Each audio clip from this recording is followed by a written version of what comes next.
Now I put out videos on both forEach and map JavaScript array methods. I've linked both of them in the video description. Also, you can find them here. Today we're going to talk about the difference between the two methods and examples of when to use one or the other. Let's do a quick refresh on map and forEach. Map creates a new array based on the provided function, while forEach iterates through the provided function, but it won't create a new array. It'll actually return undefined. So let's say we have this array called cats, but we actually want a new array of just all the cats' names. We could use forEach for this. Create a new array called cat names. We'll just set this to an empty array. And then I'm going to call forEach on the cats array, calling the item cat. Do cat names dot push and push cat dot name. Every cat's name will get pushed to the end of the array. If we put a console.log here, now we just have an array of cat names.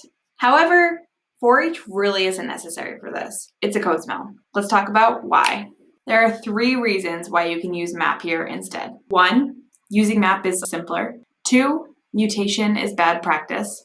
And 3, the map method is technically faster than forEach when executed. But wait. What is mutation? Mutation is changing the properties of a value. If you want to write clean, solid code, it's best to avoid mutation at all costs. Get rid of this. And here I would do cats.map. And I'll return cat.name. Map will create a new array based on whatever logic is provided. Therefore, if you're trying to manipulate data, map is the preferred method. So when might you want to use forEach? If you wanted to put any logic saying maybe, I don't know, if the cat is under 7, we don't want to return the name, we couldn't use map to do that unless we used a couple different array methods. Let's talk about how we could do this in a couple different ways. We'll start with the forEach way. All right, so I'll go back here and I'll write a quick comment of what we're doing. Return names of cats 7 or older. If we look back at our array, we have one cat that is 3, so it will not be in this array.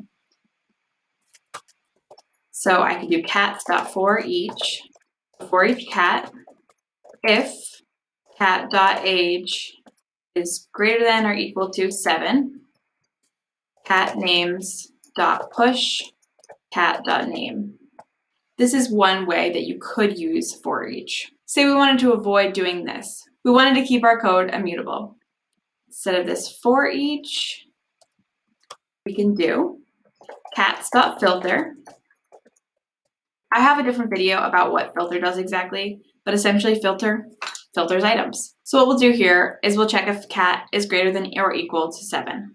We'll return cat.age is greater than or equal to 7. See down here, we'll get the filtered out version of the first array, and then there is where we'll call map.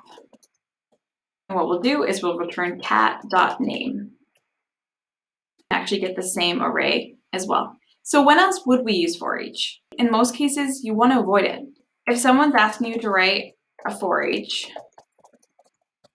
that does something like call an API, this is a code smell. Consider writing a new API that takes lots of data rather than having to call an individual API for every single item in your array. That could add time onto your code and just bad practice to call an API 3 times when you could call it once. Thanks so much for watching. If anyone has any questions, please leave them below. I'm happy to do another video.